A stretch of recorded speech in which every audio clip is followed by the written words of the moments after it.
तेरी तौकीर से तौकीरे हस्ती है गुरु नानक। तेरी तौकीर से तौकीरे हस्ती है गुरु नानक। तेरी तनवीर हर जर्रे में बसती है गुरु नानक। तेरी जागीर में इरफान की मस्ती है गुरु नानक। तेरी तहरीर औज हक परस्ती है गुरु नानक। गुरु साहब की हजूरी च इकत्तर हुई साध संगत जी फतेह प्रवान होवे। वाहिगुरु जी का खालसा वाहिगुरु जी की फतेह। ठंड बहुत है तो कुछ जो गुरु का जिक्र होवे तो गुरु साहब की अदब का ये तकाजा है कि संगत बैठ जाए। ਜਿਹੜੇ पंडाल ਨੂੰ ਛੱਡਣਾ ਚਾਹੁੰਦੇ ਨੇ ਉਹ ਛੱਡ ਕੇ ਚਲੇ ਜਾਓ। पर ਜਦੋਂ गुरु का जिक्र हो रहा होवे ਉਹਦਾ एक अदब है, क्योंकि असी गुरु ग्रंथ साहब जी की हजूरी च बैठे हाँ, पहले पातशाह का जिक्र होने लगा। सो मेरी बेनती यही है, जिन्हों ने पकौड़े ते चाह छकनी है वो चले जान, जिन्हों ने गुरु का जिक्र सुनना, जिन्हें पहले पातशाह की गल सुननी, सिख पंथ की सुननी, वो जुड़ के बैठे रहो। तो फोनां नाल जरा घट खेडियो, क्योंकि अज असी उस गुरु का जिक्र करन लगे हाँ जिहदे वर्गा ना तो पहला इतिहास कोई होया ते ना उहदे बाद इदां दा किसी ने होना। मैनू गुरु साहब के बारे जदों मैं गल करदा तो एक वखरा ही जज्बा अंदर हुंदा। ये तो हुण दी गल ही है कि सिखां ने समझ लिया कि बाबा नानक गुरु नानक जिहदे नाल बहुत सारे लोग हुण देव भी लाई जांदे ने, वो सिर्फ कोई सिखां दे गुरु ने। गुरु साहब बाबा नानक जगत गुरु ने, और बाबा नानक वो ने जिन्हां दे बारे 47 तो पहला मुसलमान भी गाउंदे फिरदे सी, बाबा नानक शाह फकीर सिखां दा गुरु मुसलमानां दा पीर। सो बाबा नानक सारे जगत दा है। ज्यों ज्यों जगत अगे वधेगा, ज्यों ज्यों जग खोजेगा, ज्यों ज्यों लोकां ते जुल्म होणगे, ज्यों ज्यों दुनिया दे विच हमा हंकार नाल भरियां होईयां सरकारां लोकां दे जीवन दा हक खोणगियां, ते इंसानियत नूं अगर किते पनाह मिलेगी तो गुरु नानक दे कोल मिलेगी, होर किते नहीं मिलनी। सो बड़ी वारी असीं सोचदे हां कि जिहड़ी ये भाईचारे की असीं गल करदे हां, गुरु नानक जी ते भाई मरदाना जी, ये होर गल है कि हुण भाई मरदाने दे नाल एक RSS ने ते जन संघियां ने एक बाला भी जोड़ दिता। भाई मरदाने की सांझ ते गुरु नानक की सांझ, पंजवें पातशाह की सांझ ते साईं मियाँ मीर की सांझ, नबी खान की गनी खान की ते 10वें पातशाह की सांझ। ये सांझ कदे मुकनी नहीं। अज देख लो, असी गुरु के करिश्मे की गल करने आ, वो 2 न्यूक्लीयर स्टेट्स ਜਿਹੜੀਆਂ कश्मीर के मुद्दे ते एक दूसरे की अखां च अखां पा के खड़ियां सी, जंग के बिल्कुल किनारे ते सी, जिस नाल दुनिया तबाह हो जाती। अगर उस खिते नूं तबाही तो बचाया है तो गुरु नानक के नाँ ने बचाया है, गुरु नानक के नाँ ते बनने वाले उलांघे ने बचाया है। गुरु नानक 550 साल पहला भी इंसानियत नूं जिस राह ते लैके टुरे सी, इंसानां नूं बचाउण लई टुरे सी, अज 550 साल बाद भी गुरु नानक का वो आदेश और गुरु नानक का उत्थे होना अज फिर इंसानियत नूं बचा गया है।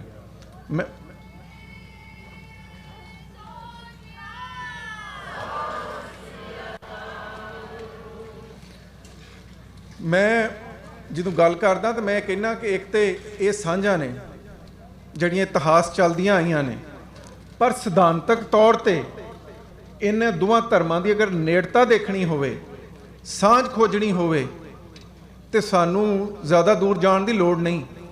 मुसलमान 5 वक्त नमाज पढ़ते हैं दिन च, वो जी नमाज पढ़ते हैं 5 वारी, वो जो पढ़ते हैं उन्होंने देख लो तो गुरु ग्रंथ साहब नूं देख लो, मैनू फर्क नज़र नहीं आता। मुसलमान की पढ़ते हैं नमाज च? कुल हु वल्लाहु आहद, कहो रब एक है। राग आसा मल्ला पहला, साहब मेरा एको है भाई एको है। मुसलमान कहते ने अल्लाह समद। राग बसंत मल्ला पहला, बेमोहताज बेअंत अपारा, सच सच पतजे करने हारा।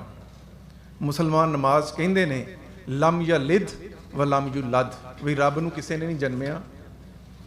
नातिस मात पिता सत बंदर, नातिस काम न नारी। मुसलमान कहते ने अल्लाह अकबर दा नारा लाते ने, गुरु ग्रंथ साहब सब तेरी वडियाई दी गल करते हैं। सो सिद्धांतक तौर पर एडी वड्डी सांझ है कि तुसी देखो कि इन्हां कौमां ने जिन्हां ने मूर्खता च आके 47 च एक दूसरे का खून वगाया, जिन्हां ने एक दूसरे नूं कट्टिया वड्डिया, अज 75 साल के बाद अगर एक दूसरे नूं जफ्फियां पा रही ने, एक दूसरे नूं वेख के रो रही ने, तो वह कारण गुरु साहब खुद ने, गुरु नानक ने, जिन्हां ने करतारपुर की धरती ते हल वाया है और उहदे विच प्यार दी, वहदानीयत दी, एक औंकार दी, रब दे एक खून दी दा वो बीम होया है, जिहड़ा अज एक दूसरे नूं वड्डण कट्टण वालियां कौमां नूं फिर एक दूसरे दे नाल जोड़ गया है। ये है गुरु नानक दा करिश्मा। हुण बहुत सारे लोग गुरु साहब नूं सिर्फ एक धार्मिक आगू के तौर पर लेंदे ने कि गुरु साहब एक धर्म के आगू ने, इस कोई शक नहीं, पर गुरु साहब दा नूं देखण दा ये जिहड़ी हवा एडी तेज़ चल रही है, बाबे नानक का जिक्र होवे ते हर शै नूं उत्साह आ जांदा। गुरु साहब दे बारे जब मैं गल करदा तो मैनूं गुरु साहब जिहड़ी मैं गल कही ना कि गुरु नानक साहब वर्गा ना पहला सी ते ना कोई बाद होना, वो मैं इस वास्ते नहीं किया। कई लोग जिहड़े लफ्ज़ां नाल खेडदे आ, उन्हां नूं आदत हुंदी आ कि लोकां नूं वड्डियाणा। ये गल मैं पूरे ईमान दे नाल, पूरी जुरत दे नाल सोच के परख के कर रहा। क्यों कर रहा? पहला भी जिहड़े धार्मिक आगू ने दुनिया ते आए, मुहम्मद साहब आए, इब्राहिम आया जिन्हों इब्राहिमिक प्रॉफिट्स का सब तो मोढी समझा जाता है, जीसस क्राइस्ट आया, पर गुरु नानक का करिश्मा की है? गुरु नानक नवेकले क्यों हैं? क्यों मैं क्या कि ना उन्होंने वर्गा कोई आना ना आवेगा, इस वास्ते कि जिहड़े पहले आने वाले सी उन्होंने बारे लोगों ने कई तरह दी कथा, कई तरह दी कहानियां घड़ियाँ। जीसस के बारे क्या कि wise man saw the star. Muhammad साहब ने अपनी जिहड़ी स्पिरिचुअल अथॉरिटी है वो इस चीज़ के उत्ते कायम की कि उन्हों का जाके जिहड़ा खून है वो इब्राहिम नाल मिलदा, प्रॉफिट इब्राहिम दे नाल जाके जुड़दा। पर गुरु नानक एक रब दा वाहिद राहबर है जिहड़ा आम घर दे विच जमदा, पंजाब दे एक आम घर च जमदा। उस घर च उस समाज दे विच गुरु साहब दा प्रकाश हुंदा, जिहदे विच कर्मकांड है, जिथे जनानियां दा कोई हक नहीं, जिथे जनानियां नूं इंसान नहीं समझा जाता, जिथे छूत छात है, जिथे जात पात है। पर वो प्रकाश गुरु नानक दा दुनिया का पूरे का पूरा कॉन्सैप्ट, दुनिया दे विच इंसानां ने किस तरह विचरना है, इंसानां दे इंसानां नाल ताल्लुक किस तरह होने ने, वो इस प्रकाश नाल बदल जाते हैं। अज असीं ते गल करदे हां डर जाने ना, अपने घर के खिलाफ जाना बहुत औखा हुंदा, घर वालियां दे खिलाफ। गुरु नानक वो है जिहड़ा बाल है ते जनेऊ नहीं पांदा, उस समाज जमदा जिथे औरत का कोई थां नहीं, जिथे जनानी नूं इंसान तो कोई घट दर्जा दिता जाता। पर वो बाबा नानक जनानियां नूं वो थां दे के गया, भंड निमीए भंड जमीए। वो कौम उस कौम दे घर जमदा जिथे छूत छात की गल है, जिथे जात पात की गल है। ये बाबा नानक है जिहड़ा कहा जाता नीचा अंदर नीच जात। सो इस तो वड्डा रेवोल्यूशन की होएगा? असी अज बहुत सारे इत्थे अज 21वीं सदी दे विच ह्यूमन राइट्स की गल करते हैं, लोगों दी लत्तां कंब जांदियां। 100 बंदा अपना सोचदा मेरा स्वार्थ किहदे च आ। वड्डे वड्डे लीडर जिद्दां ह्यूमन राइट्स की गल करन लगदे आ, लुकाई दे होण वाले जुल्म की गल करन लगदे आ, ते उन्हां दी लत्तां कंबी जांदियां कि साडे नाल पता नहीं की हो जाना। वो कई अजकल जिहड़े कर्मकांड च पए होए सिख संगतां, वो जिन्नियां गुरु साहब के समागम कर रही उही कह रही बई असी अमन की गल कर रहे हाँ, असी ये तो है जी पीसफुल धर्म आ, ये कोई रेवोल्यूशनरी धर्म नहीं आ। वो कई बार जो खालिस्तान की गल कहना, वो कहते भी असी तो पहले पातशाह के सिख हाँ, ਵੀ ਪਹਿਲੇ ਪਾਤਸ਼ਾਹ ਤੇ 10ਵੇਂ ਪਾਤਸ਼ਾਹ ਦੇ ਕੋਈ ਵੱਖੋ ਵੱਖ ਆ। ਪਹਿਲੇ ਪਾਤਸ਼ਾਹ 'ਚ ਜਿੰਨੀ ਜੁਰਤ ਸੀ ਇਨਸਾਨਾਂ 'ਚ ਮੈਂ ਕਿਸੇ 'ਚ ਨਹੀਂ ਦੇਖੀ। ਬਾਬਰ ਦੀ ਗੱਲ ਤੇ ਬਾਅਦ 'ਚ ਗੁਰੂ ਸਾਹਿਬ ਜਿਸ ਤਰ੍ਹਾਂ ਆਪਣੇ ਜ਼ਮਾਨੇ ਦੇ ਲੋਧੀ ਹੁਕਮਰਾਨਾਂ ਨੂੰ ਲਲਕਾਰਦੇ ਨੇ, ਜਿਹੜਾ ਬਾਬਾ ਜੀ ਨੇ ਕਿਹਾ ਨਾ, ਕਿਉਂਕਿ ਅਸੀਂ ਜਿਹੜੇ ਕਥਾਵਾਚਕ ਨੇ ਉਹ ਇੱਕ ਕਥਾ ਜੀ ਸੁਣਾ ਦਿੰਦੇ ਬਾਬਾ ਜੀ ਦੇ ਬਾਰੇ, ਨਾ ਅਸਾਂ ਖੋਜਿਆ, ਨਾ ਬਾਬੇ ਦੇ ਸਮੇਂ ਨੂੰ ਜਾਣਨ ਦੀ ਕੋਸ਼ਿਸ਼ ਕੀਤੀ, ਨਾ ਦੇਖਿਆ ਕਿ ਬਾਬਾ ਜਿਸ ਸਮੇਂ 'ਚ ਪੈਦਾ ਹੋਇਆ, ਜਿਸ ਸਮੇਂ ਬਾਬਾ ਜੀ ਦਾ ਪ੍ਰਕਾਸ਼ ਹੋਇਆ, ਉਹ ਸਮਾਂ ਹੈ ਕੀ ਸੀ। ਜਿਹੜਾ ਬਾਬਾ ਜੀ ਨੇ ਕਿਹਾ ਨਾ, ਕਲ ਕਾਤੀ ਰਾਜੇ ਕਾ ਸਾਈ ਔਰ ਟੋਪੀ ਲੈਂਦੇ ਬਾਮਰੇ, ਇਹ ਲੋਧੀ ਹੁਕਮਰਾਨਾਂ ਨੂੰ ਡਾਇਰੈਕਟ ਚੈਲੰਜ ਹੈ। ਕਿਉਂਕਿ ਜਦੋਂ ਇਬਰਾਹੀਮ ਲੋਧੀ ਹਿੰਦੁਸਤਾਨ ਦੇ ਤਖਤ ਤੇ ਬਹਿੰਦਾ ਤੇ ਸਭ ਤੋਂ ਪਹਿਲਾਂ ਆਪਣੇ ਭਰਾ ਦਾ ਕਤਲ ਕਰਾਂਦਾ। ਜਿਹੜਾ ਟੋਪੀ ਲੈਂਦੇ ਬਾਮਰੇ ਵਾਲੀ ਗੱਲ ਹੈ ਉਹ ਇਹ ਹੈ ਕਿ ਉਹਦਾ ਸਿਪੇ ਸਾਲਾਰ, ਉਹਦੀਆਂ ਫੌਜਾਂ ਦਾ ਜਰਨੈਲ, ਲੋਧੀ ਸਰਦਾਰਾਂ 'ਚੋਂ ਸਭ ਤੋਂ ਉੱਚਾ, ਉਹਨੂੰ ਉਹ ਖੂਹ 'ਚ ਸਟਾ ਦਿੰਦਾ ਔਰ ਉਹਦੇ ਭਰਾ ਨੂੰ ਉਹਦਾ ਟਾਈਟਲ ਆਜ਼ਮ ਸ਼ਬਾਨੀ ਖਾਨ ਦਿੰਦਾ, ਜਿਹੜਾ ਉਹ ਐਕਸੈਪਟ ਕਰ ਲੈਂਦਾ। ਸੋ ਗੁਰੂ ਸਾਹਿਬ ਨੇ ਸਭ ਤੋਂ ਪਹਿਲਾਂ ਆਪਣੇ ਜ਼ਮਾਨੇ ਦੇ ਹੁਕਮਰਾਨਾਂ ਨੂੰ, ਲੋਧੀਆਂ ਨੂੰ ਲਲਕਾਰਿਆ। ਅੱਜ ਸਾਡੇ 'ਚ ਇੰਨੀ ਜੁਰਤ ਨਹੀਂ ਹੈ। ਉਹ ਬਾਬਾ ਕਿੰਨੀ ਜੁਰਤ ਵਾਲਾ ਸੀ, ਜਿਹੜਾ ਉਸ ਵੇਲੇ ਦੇ ਪ੍ਰਸ਼ਾਸਨ ਨੂੰ, ਉਸ ਵਕਤ ਦੇ ਰਾਜ ਕਰਨ ਵਾਲਿਆਂ ਦੀ ਅੱਖ 'ਚ ਅੱਖ ਕਰ ਪਾ ਕੇ ਗੱਲ ਕਰਦਾ ਹੈ। ਫਿਰ ਅਸੀਂ ਜਿਹੜੀ ਬਾਬਰ ਦੀ ਬਾਣੀ, ਬਾਬਰ ਬਾਣੀ ਜਿਹਨੂੰ ਅਸੀਂ ਕਹਿੰਦੇ ਹਾਂ, ਜਿਹਦੇ ਵਿੱਚ ਗੁਰੂ ਸਾਹਿਬ ਨੇ ਆਮ ਬੰਦੇ ਦੀ ਗੱਲ ਕੀਤੀ ਹੈ, ਉੱਤੇ ਹੋਣ ਵਾਲੇ ਜ਼ੁਲਮਾਂ ਦੀ ਗੱਲ ਕੀਤੀ ਹੈ। ਪਾਪ ਦੀ ਜੰਜ ਲੈ ਕੇ ਕਾਬਲੂ ਤਾਇਆ, ਜੋਰੀ ਮੰਗੇ ਦਾਨ ਮੇ ਲਾ ਲੋ। ਹੁਣ ਤੁਸੀਂ ਇਹ ਦੇਖੋ ਕਿ ਬਾਬੇ ਦਾ ਸਟੇਟਸ ਕੀ ਹੈ ਇਤਿਹਾਸ ਦੇ ਵਿੱਚ। ਜਿਹੜੇ ਇੱਕ ਪਾਸੇ ਇੱਕ ਖਾਸ ਕੌਮ, ਜਿਹਦੇ ਲੋਕਾਂ ਨੇ, ਜਿਹਦੇ ਚੰਦੂ ਮੱਲਾ ਨੇ ਜਾ ਕੇ ਬਾਬਰ ਨੂੰ, ਜਿਸ ਵੇਲੇ ਉਹ ਕਾਬਲ 'ਚ ਬੈਠਾ ਸੀ, ਉਹਨੂੰ ਕਿਹਾ ਵੀ ਤੂੰ ਹਿੰਦੁਸਤਾਨ ਤੇ ਹਮਲਾ ਕਰ। ਉਹਨੇ ਬਾਅਦ ਦੇ ਵਿੱਚ ਹਿੰਦੂ ਮੱਲ ਦਾ ਖਿਤਾਬ ਦਿੱਤਾ। ਦੂਸਰੇ ਪਾਸੇ ਸਿਕੰਦਰ ਲੋਧੀ, ਪੰਜਾਬ ਦਾ ਹੁਕਮਰਾਨ, ਬਾਬਰ ਨੂੰ ਕਹਿ ਰਿਹਾ ਹਮਲਾ ਕਰ। ਉਸ ਵੇਲੇ ਆਮ ਬੰਦੇ ਦਾ ਰੋਣਾ ਰੋਣ ਵਾਲਾ ਕੋਈ ਨਹੀਂ। ਉਸ ਵੇਲੇ ਆਮ ਬੰਦੇ ਦਾ ਅਗਰ ਰੋਣਾ ਰੋਇਆ ਹੈ ਤੇ ਉਹ ਸਿਰਫ ਗੁਰੂ ਨਾਨਕ ਨੇ ਰੋਇਆ ਹੈ। ਆਮ ਬੰਦੇ ਦੀ ਗੱਲ ਨਾ ਕਿਸੇ ਹਿਸਟੋਰੀਅਨ ਨੇ ਕੀਤੀ ਹੈ, ਨਾ ਆਮ ਬੰਦੇ ਦਾ ਰੋਣਾ ਕਿਸੇ ਹੋਰ ਨੇ ਰੋਇਆ ਹੈ ਤੇ ਗੁਰੂ ਨਾਨਕ ਨੇ ਰੋਇਆ ਹੈ। ਆਮ ਬੰਦੇ ਦੀ ਹਾਲਾਤਾਂ ਦਾ ਅਗਰ ਪਤਾ ਕਰਨਾ ਹੋਵੇ ਉਸ ਸਮੇਂ, ਤੇ ਉਹ ਸਿਰਫ ਬਾਬਰ ਬਾਣੀ ਪੜ੍ਹ ਕੇ ਪਤਾ ਚੱਲਦਾ। ਬਾਕੀ ਤੇ ਸਾਰੇ ਜਿਹੜੇ ਆ ਰਾਜੇ ਮਹਾਰਾਜਿਆਂ ਦੀ ਵਡਿਆਈਆਂ 'ਚ ਲੱਗੇ ਰਹਿੰਦੇ। ਇੱਕ ਜਿਹੜੀ ਬਾਬਾ ਜੀ ਦੀ ਸਭ ਤੋਂ ਵੱਡੀ ਜਿਹੜੀ ਸਾਨੂੰ ਦੇਣ ਹੈ ਕਿ ਉਹ ਸਮਾਜ ਜਿਹੜਾ ਜਾਤੀਵਾਦ 'ਚ ਸਦੀਆਂ ਤੋਂ ਗਵਾਚਾ, ਜਿਹੜਾ ਇਕਬਾਲ ਨੇ ਕਿਹਾ ਨਾ, आश्कार उसने किया जो जिंदगी का राज था, हिंद को सिर्फ ख्याली फलसफे पर नाज था। वो इस तरफ इशारा है। वो समाज ਜਿਹੜਾ ਜਾਤੀਵਾਦ 'ਚ ਵੰਡਿਆ ਹੋਇਆ, ਦੂਸਰੇ ਪਾਸੇ ਉਸ ਵਕਤ ਮੁਸਲਮਾਨਾਂ ਦਾ ਸਮਾਜ, ਉਹ ਸਮਾਜ ਜਿਸ ਕਲਾਸ ਹੈ, ਕੋਈ ਕਹਿੰਦਾ ਕਿ ਮੈਂ ਤੁਰਕ ਹਾਂ, ਕੋਈ ਕਹਿੰਦਾ ਮੈਂ ਅਫਗਾਨ ਹਾਂ। ਉਸ ਸਮਾਜ 'ਚ ਅਗਰ ਆਮ ਬੰਦੇ ਦੀ ਜਾਤੀਵਾਦ ਤੋਂ ਉੱਠ ਕੇ ਮਨੁੱਖਤਾ ਦੀ ਗੱਲ ਅਗਰ ਕਿਸੇ ਨੇ ਕੀਤੀ ਹੈ ਤੇ ਉਹ ਬਾਬਾ ਜੀ ਨੇ ਕੀਤੀ ਹੈ, ਨਾ ਕਿ ਕਿਸੇ ਹੋਰ ਨੇ। ਹੁਣ ਇਹ ਸਾਰੀਆਂ ਗੱਲਾਂ ਤਾਂ ਅਸਾਂ ਬਾਬੇ ਦੇ ਬਾਰੇ ਕੀਤੀਆਂ ਕਿ ਬਾਬਾ ਜੀ ਦਾ ਇਹ ਸਟੇਚਰ ਹੈ, ਬਾਬਾ ਜੀ ਦਾ ਇਹ ਸਟੇਟਸ ਹੈ। ਪਰ ਕਦੇ ਅਸਾਂ ਇਹ ਵਿਚਾਰਿਆ ਕਿ ਬਾਬੇ ਨੂੰ ਯਾਦ ਕਰਨ ਦਾ, ਬਾਬੇ ਨੂੰ ਟ੍ਰਿਬਿਊਟ ਦੇਣ ਦਾ ਸਭ ਤੋਂ ਵੱਡਾ ਤਰੀਕਾ ਕੀ ਹੈ? ਅਸਾਂ ਬਾਬੇ ਦੀ ਵਿਰਾਸਤ ਤਾਂ ਸਾਂਭ ਲਈ ਹੈ। ਅੱਜ ਕਰਤਾਰਪੁਰ ਸਾਹਿਬ ਦੇ ਵਿੱਚ ਲਾਂਘਾ ਵੀ ਖੁੱਲ੍ਹ ਗਿਆ, ਬਾਬਾ ਜੀ ਦੇ ਨਾਂ ਦਾ ਗੁਰਦੁਆਰਾ ਵੀ ਉਸਾਰਿਆ ਗਿਆ।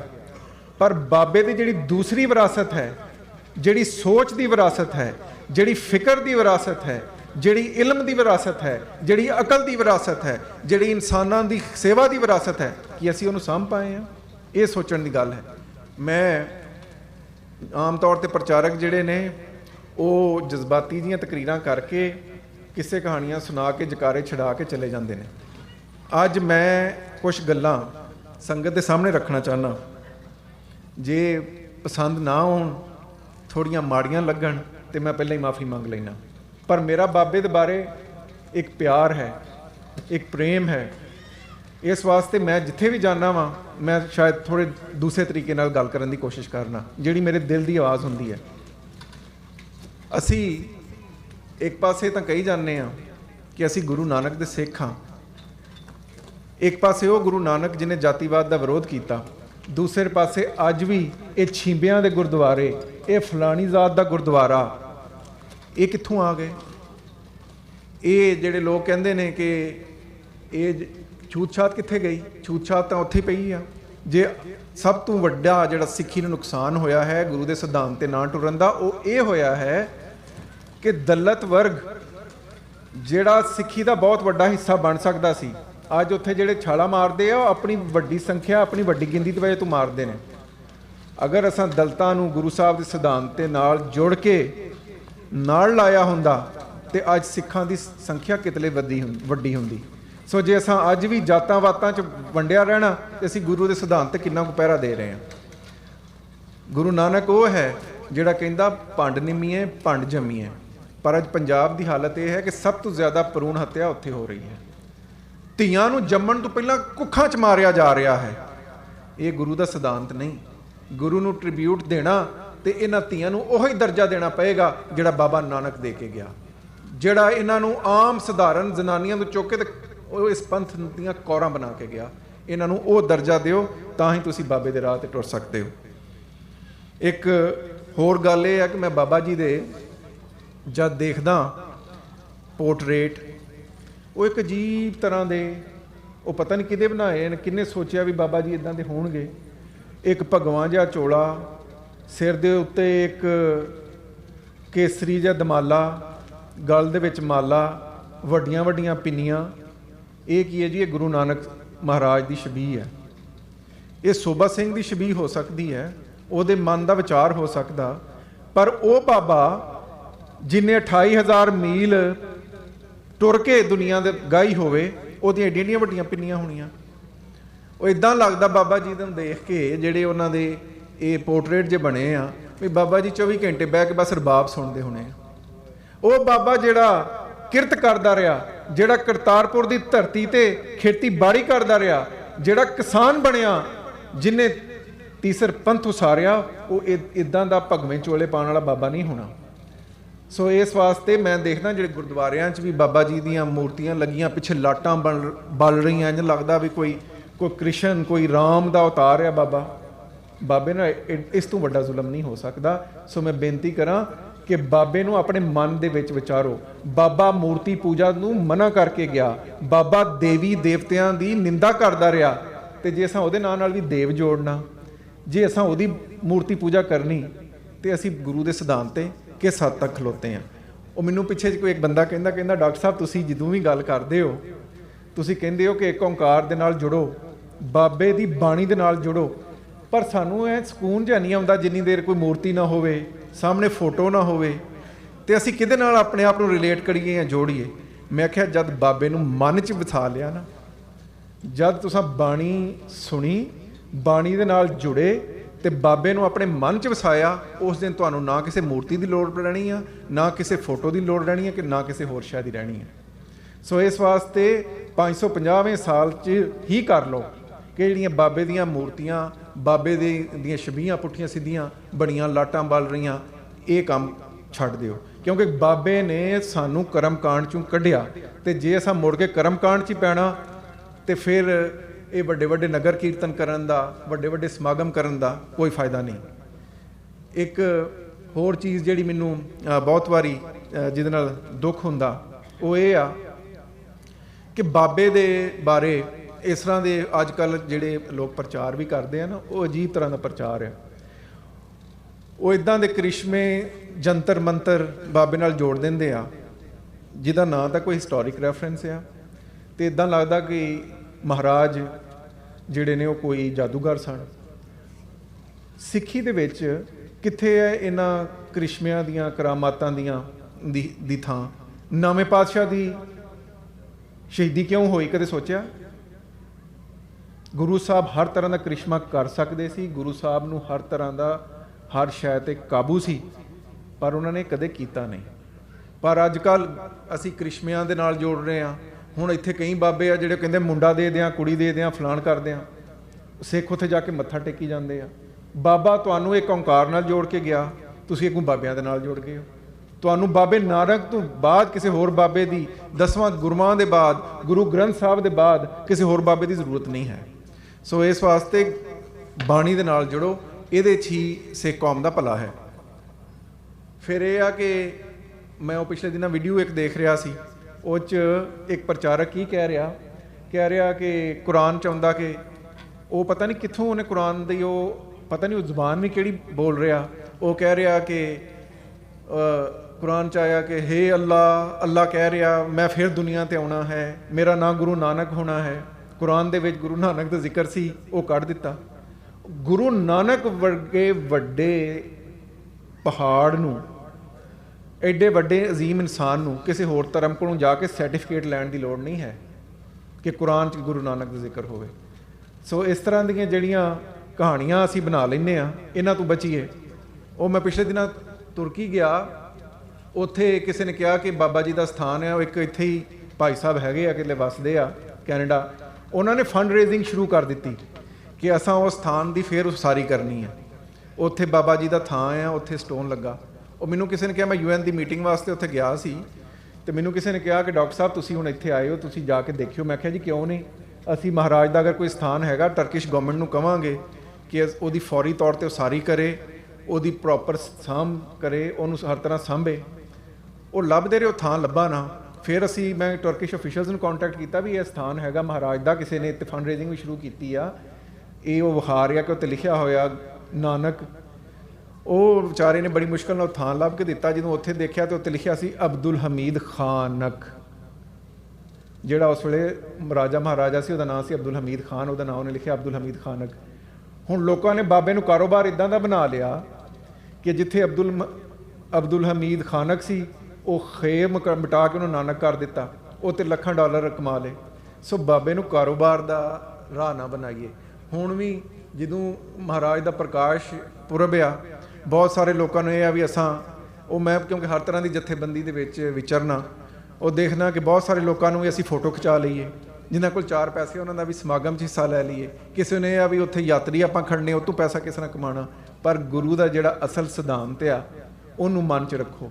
ਬਾਬੇ ਦਾ ਮੈਸੇਜ ਗਲੋਬਲ ਹੈ, ਉਹ ਅਸੀਂ ਲੋਕਾਂ ਤੱਕ ਉਸ ਤਰ੍ਹਾਂ ਪਹੁੰਚਾ ਨਹੀਂ ਸਕੇ। ਡਾਕਟਰ ਸਾਹਿਬ ਜਿਸ ਤਰ੍ਹਾਂ ਦੱਸ ਰਹੇ ਸੀ ਕਿ ਗੁਰੂ ਗ੍ਰੰਥ ਸਾਹਿਬ ਜੀ ਨੂੰ, ਗੁਰੂ ਸਾਹਿਬ ਦਾ ਆਪਣਾ ਕੰਮ ਹੈ, ਸਾਡੇ ਵਰਗੇ ਨਿਮਾਣੇ ਬੰਦਿਆਂ ਦੇ ਹੱਥ 'ਤੇ ਕੱਖ ਨਹੀਂ ਹੈ। ਪਰ ਪਹਿਲੀ ਵਾਰੀ ਹੋਇਆ ਕਿ ਅਸੀਂ UN ਦੇ ਕਿਸੇ ਡੈਕਲੇਰੇਸ਼ਨ 'ਚ ਗੁਰੂ ਗ੍ਰੰਥ ਸਾਹਿਬ ਦੀਆਂ 3 ਤੁਕਾਂ ਸ਼ਾਮਲ ਕੀਤੀਆਂ। ਪਰ ਉਹ ਜਦੋਂ ਤੁਕਾਂ ਮੈਂ ਸ਼ਾਮਲ ਕਰਾ ਰਿਹਾ ਸੀ ਅਤੇ ਮੈਨੂੰ ਪਤਾ ਲੱਗਾ ਵੀ ਅਸੀਂ ਕਿੰਨੇ ਪਿੱਛੇ ਹਾਂ, ਕਿਉਂਕਿ UN ਦੇ ਹਰ ਡਾਕੂਮੈਂਟ ਦਾ ਇੱਕ ਫਾਰਮੈਟ ਹੈ। ਹੁਣ ਉਹਨੂੰ ਅਸਾਂ ਟਰਾਂਸਲੇਟ ਕਰਵਾਉਣਾ ਸੀ ਫਰੈਂਚ ਦੇ ਵਿੱਚ ਵੀ, ਅਰਬੀ ਦੇ ਵਿੱਚ ਵੀ, ਅੰਗਰੇਜ਼ੀ 'ਚ ਵੀ। ਉਹ ਮੈਨੂੰ UN ਦੇ ਅਧਿਕਾਰੀ ਕਹਿਣ ਲੱਗੇ ਕਿ ਡਾਕਟਰ ਸਾਹਿਬ ਜਿਹੜੀ ਗੁਰਮੁਖੀ 'ਚ ਹੈ ਗੁਰੂ ਗ੍ਰੰਥ ਸਾਹਿਬ, ਉਹ ਤਾਂ ਠੀਕ ਹੈ, ਅੰਗਰੇਜ਼ੀ ਦੀ ਟਰਾਂਸਲੇਸ਼ਨ ਵੀ ਮਿਲ ਜਾਏਗੀ, ਪਰ ਫਰੈਂਚ ਟਰਾਂਸਲੇਸ਼ਨ ਕਿੱਥੋਂ ਕਰਾਈਏ, ਅਰੇਬਿਕ ਟਰਾਂਸਲੇਸ਼ਨ ਕਿੱਥੋਂ ਲੱਭੀਏ। ਉਹ 'ਚ ਕਾਫੀ ਸਾਨੂੰ ਬਹੁਤ ਕੰਮ ਕਰਨਾ ਪਿਆ। ਉਹਦੇ ਬਾਅਦ ਜਾ ਕੇ ਟਰਾਂਸਲੇਸ਼ਨਾਂ ਹੋਈਆਂ। ਅੱਜ ਗੁਰੂ ਗ੍ਰੰਥ ਸਾਹਿਬ ਦੁਨੀਆ ਦੇ ਜਿੱਥੇ ਜਿੱਥੇ UN ਦੇ ਜਿੰਨੇ ਮੁਲਕ ਹੈ, ਉਹਨਾਂ ਸਾਰੇ ਹਰ ਜਗ੍ਹਾ ਉਸ ਡੈਕਲੇਰੇਸ਼ਨ ਦਾ ਹਿੱਸਾ ਬਣ ਕੇ ਪਹੁੰਚ ਗਏ। ਸੋ ਕਹਿਣ ਦਾ ਮਤਲਬ ਇਹ ਹੈ ਕਿ ਬਾਬੇ ਦਾ ਜਿਹੜਾ ਯੂਨੀਵਰਸਲ ਮੈਸੇਜ ਹੈ, ਉਹ ਅਸੀਂ ਕਿੱਥੇ ਲੈ ਕੇ ਜਾ ਰਹੇ ਹਾਂ, ਲੋਕਾਂ ਤੱਕ ਪਹੁੰਚਾ ਰਹੇ ਹਾਂ ਜਾਂ ਨਹੀਂ ਪਹੁੰਚਾ ਰਹੇ।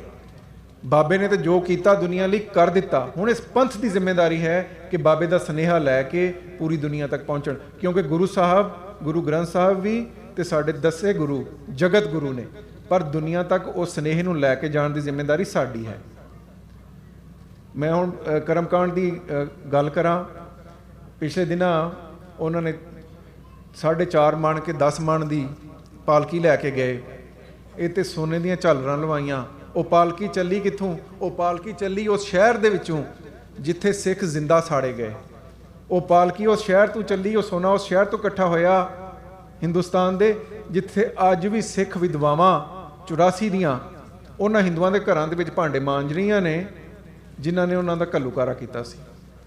ਉਹ ਗੋਲਕਾਂ ਕਿਸ ਕੰਮ ਆਉਣਗੀਆਂ ਇਸ ਸਿੱਖ ਪੰਥ ਦੇ, ਜੇ ਸਾਡੀ ਕੌਮ ਦੀਆਂ ਮਾਵਾਂ ਧੀਆਂ ਦਾ, ਭੈਣਾਂ ਦਾ ਇਹ ਹਾਲ ਹੈ। ਸੋ ਬਾਬੇ ਨੇ ਜਿਹੜਾ ਲੰਗਰ ਚਲਾਇਆ ਨਾ, ਉਹ ਜਿਹੜੇ ਬਾਬੇ ਦੇ ਰੁਪਈਏ ਸਨ, ਉਹ ਅੱਜ ਦੇ ਲੱਖਾਂ ਦੇ ਬਰਾਬਰ ਸਨ। ਬਾਬੇ ਨੇ ਸੰਗਤ ਕੋਲੋਂ ਇਕੱਠੇ ਨਹੀਂ ਸਨ ਕੀਤੇ ਉਹ ਰੁਪਈਏ ਕਿ ਲਿਆਓ ਜੀ ਦਿਓ, ਮੇਰੀ ਜੇਬ ਭਰੋ ਤੇ ਉਹਦੇ ਬਾਅਦ ਮੈਂ ਲੰਗਰ ਲਾਉਂਗਾ। ਬਾਬੇ ਨੇ ਆਪਣੀ ਇਨਵੈਸਟਮੈਂਟ ਆਪ ਹੀ ਕੀਤੀ ਸੀ।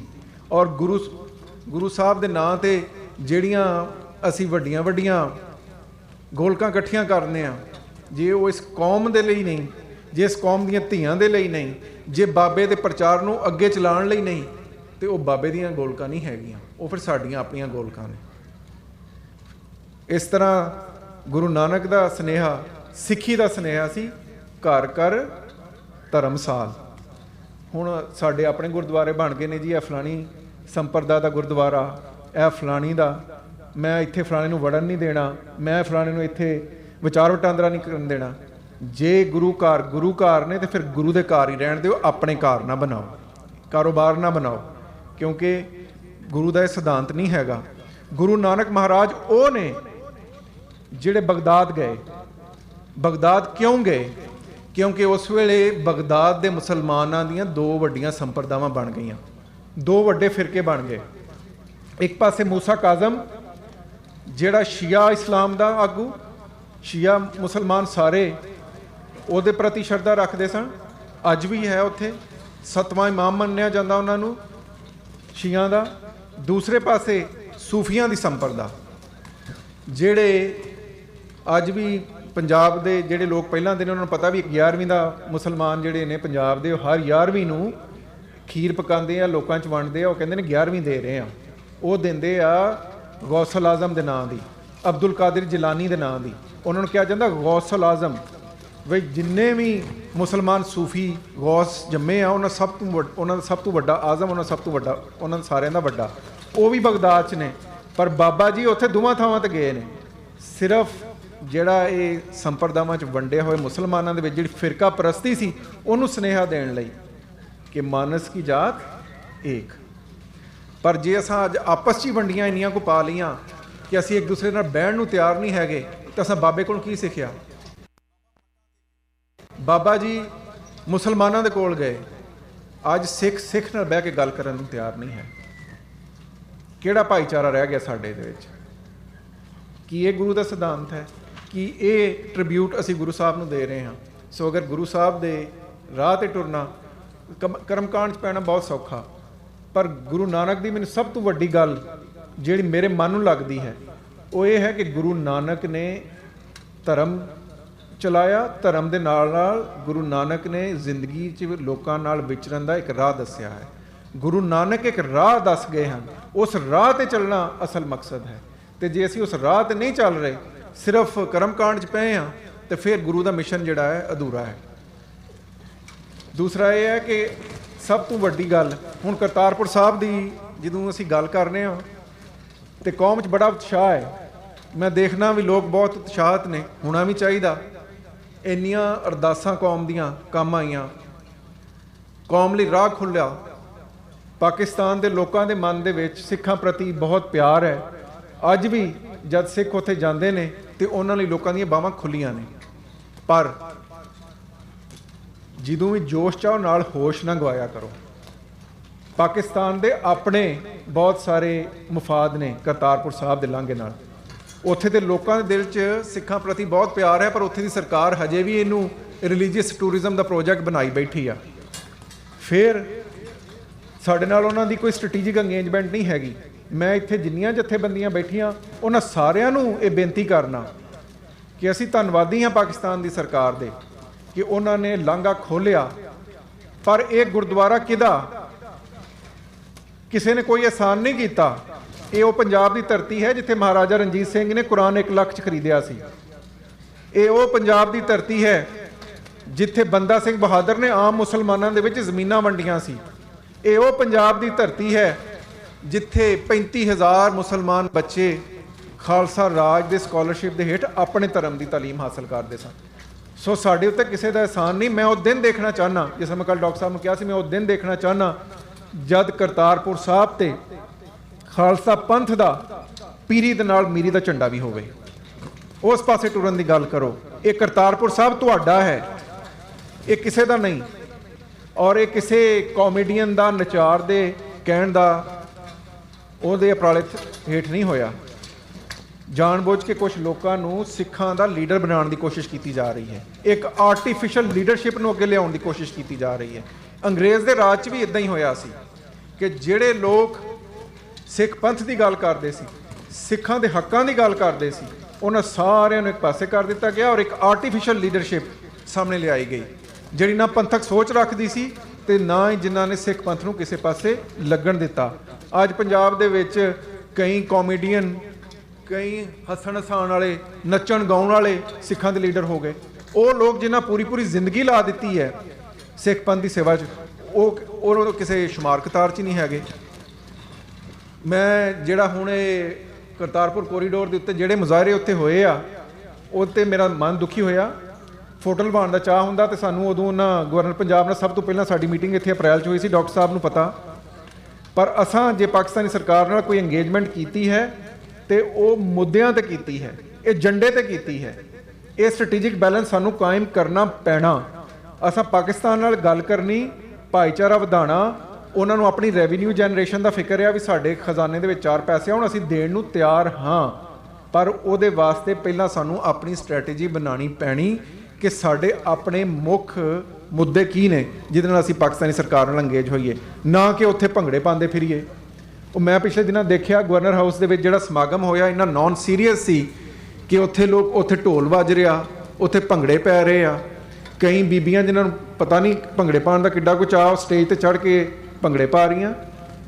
तुसीं प्रकाश पुरब मना रहे हो गुरु साहब दा, तुहाडे लड़के दा विआह नहीं होया भी तुसीं इदां भंगड़े पांदे फिरो।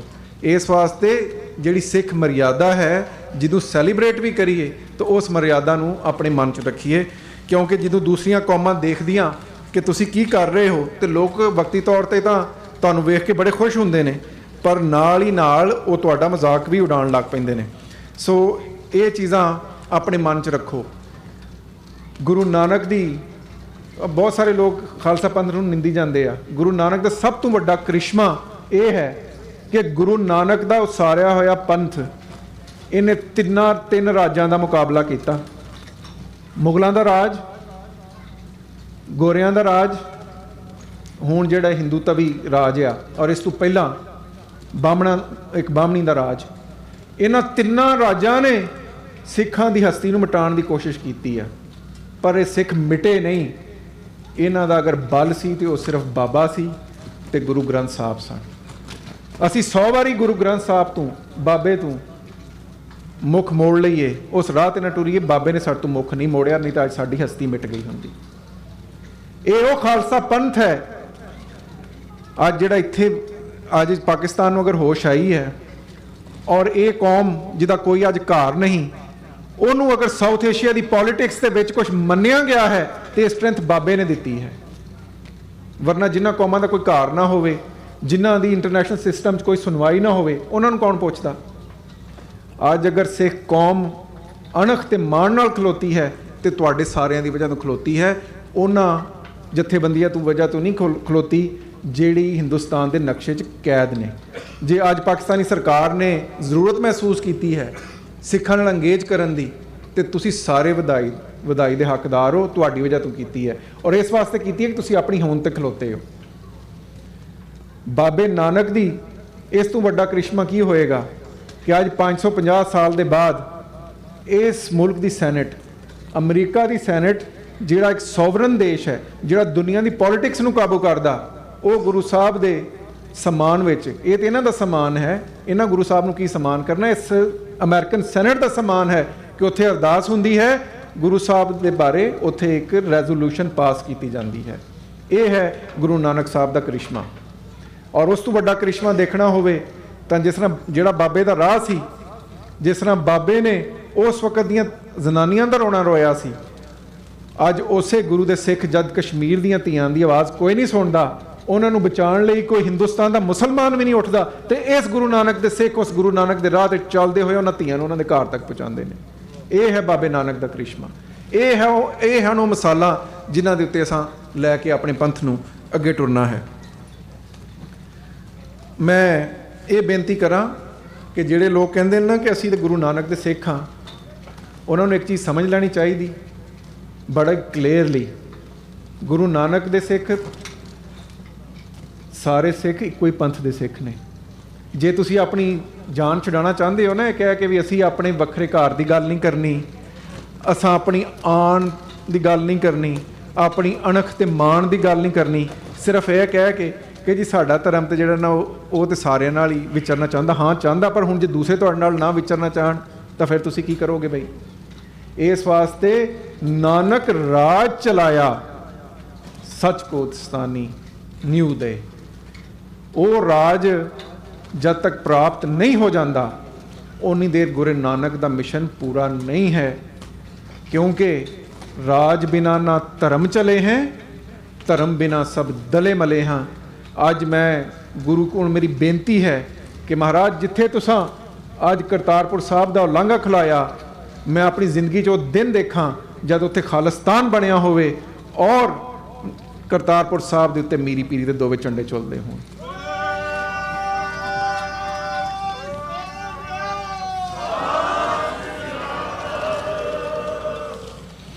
ਦੂਸਰੀ ਗੱਲ ਇਹ ਹੈ ਕਿ ਬਾਬਾ ਕਦੇ ਵੀ, ਜਿਸ ਤਰ੍ਹਾਂ ਮੈਂ ਕਹਿ ਰਿਹਾ ਸੀ ਕਿ ਮਹਾਰਾਜ ਕਦੇ ਵੀ ਗੱਲ ਕਰਦਿਆਂ ਆਮ ਬੰਦੇ ਦੀ ਲੁਕਾਈ ਦੀ ਡਰੇ ਨਹੀਂ।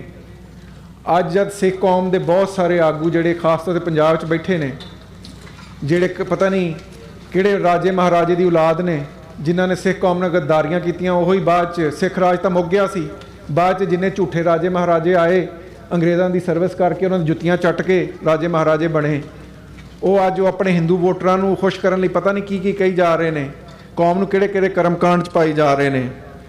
ਉਹਨਾਂ ਸਾਰਿਆਂ ਨੂੰ ਇੱਕ ਸੁਨੇਹਾ ਦਿਓ ਕਿ ਸਾਡਾ ਇੱਕੋ ਨਿਸ਼ਾਨਾ, ਅਸਾਂ ਇਸ ਬਾਬੇ ਦੇ ਨਾਂ ਦੇ ਉੱਤੇ, ਇਸ ਸਿੱਖ ਆਈਡੀਓਲੋਜੀ ਦੇ ਨਾਂ ਦੇ ਉੱਤੇ, ਇਸ ਗੁਰੂ ਗ੍ਰੰਥ ਸਾਹਿਬ ਦੇ ਨਾਂ ਦੇ ਉੱਤੇ ਆਪਣਾ ਵੱਖਰਾ ਦੇਸ਼ ਮੰਗਣਾ ਹੈ ਜਿੱਥੇ ਇਹ ਕੌਮ ਅਣਖ ਤੇ ਮਾਣ ਦੇ ਨਾਲ ਵਸੇਗੀ। ਕਿਉਂਕਿ ਬਾਬੇ ਦਾ ਇਹੀ ਮਿਸ਼ਨ ਹੈ ਕਿ ਜਿਹੜੀ ਆਮ ਬੰਦੇ ਦੇ ਹੱਕਾਂ ਦੀ ਹਿਫਾਜ਼ਤ ਹੈ ਉਹ ਹਿੰਦੁਸਤਾਨ ਤਾਂ ਹੋ ਨਹੀਂ ਸਕਦੀ, ਪਾਕਿਸਤਾਨ 'ਚ ਹੋ ਨਹੀਂ ਸਕਦੀ। ਉਹਦੇ ਵਾਸਤੇ ਤੁਹਾਨੂੰ ਇੱਕ ਲੈਬ ਚਾਹੀਦੀ ਹੈ ਤਾਂ ਕਿ ਤੁਸੀਂ ਦੁਨੀਆ ਨੂੰ ਵਿਖਾ ਸਕੋ ਕਿ ਸਿੱਖ ਧਰਮ ਕੀ ਹੈ ਔਰ ਕਿਹੜੇ ਪਾਸੇ ਲੈ ਕੇ ਚੱਲਦਾ ਹੈ। ਸੋ ਗੱਲਾਂ ਤਾਂ ਬਹੁਤ ਸਾਰੀਆਂ ਮੈਂ ਕਰਨਾ ਚਾਹੁੰਦਾ, ਪਰ ਸਮਾਂ ਵੀ ਥੋੜ੍ਹਾ, ਅਤੇ ਬਹੁਤ ਸਾਰੇ ਲੋਕ ਜਿਹੜੇ ਸਾਡੇ ਦੋਸਤ ਬੈਠੇ ਨੇ ਉਹਨਾਂ ਨੇ ਠੰਡ 'ਚ ਬਹਿ ਕੇ ਇਹ ਸਾਰੀ ਗੱਲ ਸੁਣੀ ਹੈ। ਸੋ ਮੈਂ ਆਖਰ 'ਚ ਇੱਕੋ ਹੀ ਬੇਨਤੀ ਕਰਾਂਗਾ, ਬਹੁਤ ਸੋਹਣੀ ਗੱਲ ਮੇਰੇ ਦਿਲ ਨੂੰ ਹਮੇਸ਼ਾ ਲੱਗਦੀ ਹੈ ਕਿ ਆਈ ਪੰਥੀ ਸਗਲ ਜਮਾਤੀ, ਮਨ ਜੀਤੇ ਜਗ ਜੀਤ। ਵਾਹਿਗੁਰੂ ਜੀ ਕਾ ਖਾਲਸਾ, ਵਾਹਿਗੁਰੂ ਜੀ ਕੀ ਫਤਿਹ।